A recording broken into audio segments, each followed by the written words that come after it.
Historical background of the Civil Aviation Authority of the Philippines CAAP. Establishment of the Civil Aeronautics Board CAB and Civil Aviation Office CAO.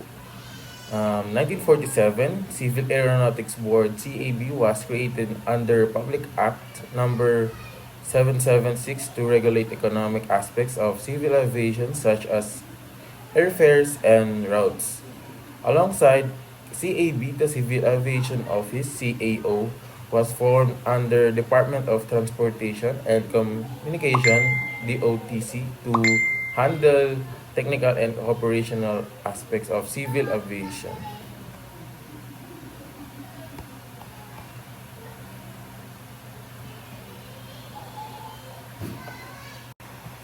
Evolution of CAAP. First is the early years of Philippine civil aviation, 1930s to 1947.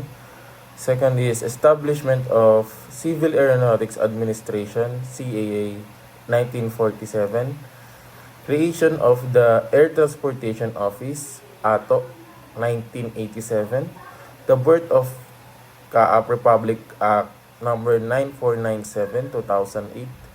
Major reforms and achievements 2008 and to present day.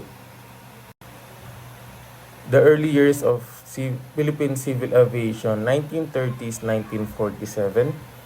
The ATO managed air traffic control, safety, inspection, licensing, and airport management, but its structure as a government agency constrained its ability to adapt to the rapidly changing aviation landscape. The CAO was later reorganized into the Air Transportation Office, ATO, to provide broader operational oversight for civil aviation. Then, the aviation industry transitioned from commercial use to military operations as the country became a critical battleground in the Asia Pacific. CAA. Ang CAA ay binuo noong 1947 para ma-regulate ang civil aviation by licensing pilots, registering aircraft, and managing airports. Noong 1987, binago ng Air Transportation Office or ATO para ma-handle ang regulatory at operations function na under ng Department of Transportation. Pero dahil dual roles ang ATO, naging inefficient ang productivity at nagkaroon din ng safety concerns which is raised by ICAO and FAA. Yun ang naging dahilan sa pag-downgrade ng aviation safety rating kaya na-limit ang airline operations. These issues prompt further reforms, creating the Civil Aviation Authority of the Philippines or CAAP in 2008, which separates regulatory and operational tasks to improve aviation safety and compliance with international standards. The birth of CAAP, Republic Act number 9497, 2008.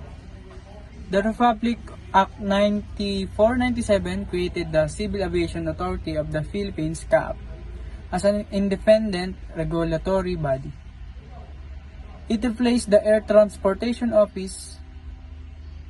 CAAP was tasked to oversee civil aviation regulations, license issuance, air traffic management, and compliance with international safety standards.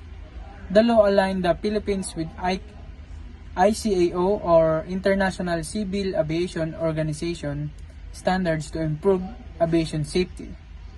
Major reforms and achievements 2008%. 2010 ICAO removed the Philippines from its safety concern list. From 2014, the FAA or Federal Aviation Administration upgraded the Philippines to Category 1, enabling Philippine Airlines to expand operation in the US. In 2017, CAAP modernized its air traffic system and improved airport infrastructure to further enhance the aviation sector. Okay, so kilos in order shaping CAAP. Below are the significant laws, executive orders, and amendments that shape the evolution of CAAP. So, in year 1936, we have here the Commonwealth Act number 168. So, established the Civil Aviation Division to regulate aviation. So, dito dito nabuo yung ating Commonwealth Act number 168 noong year 1936 para meron tayong Civil Aviation Division na magre-regulate ng aviation. And then in 1947, we have the Executive Order number 94, created the Civil Aeronautics Administration or CAA, which is yung nagmamanage sa atin ngayon or CAA. And then in 1987, we also have Executive Order number 125-A, transform CAA into the Air Transportation Office, which is yung ATO.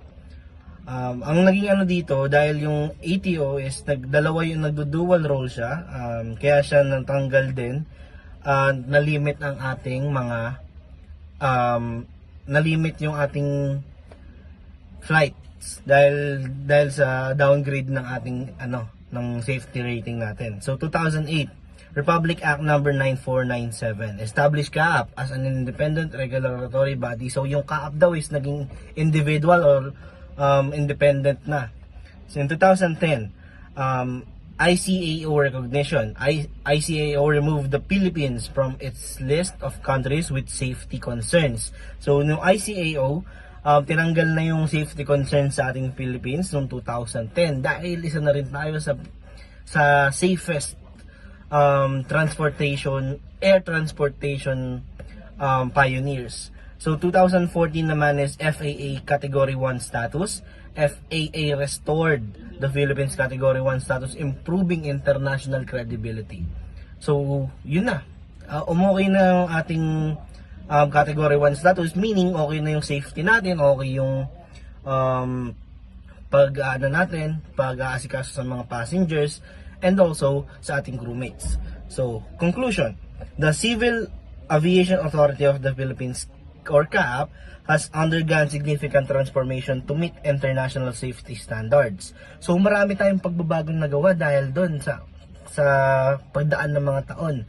Dahil marami din tayong na-discover at marami tayong safety concerns na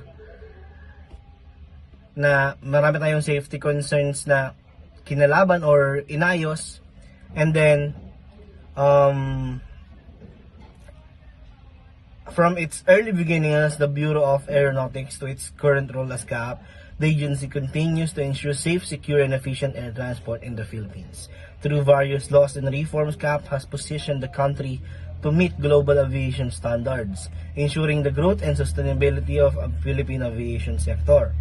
So, dahil sa mga laws and reforms and rules na ginawa ng CAAP para sa ating country, yung global aviation standards natin is high na rin. Dahil doon, okay na. And thank you. That's it for our report. Thank you.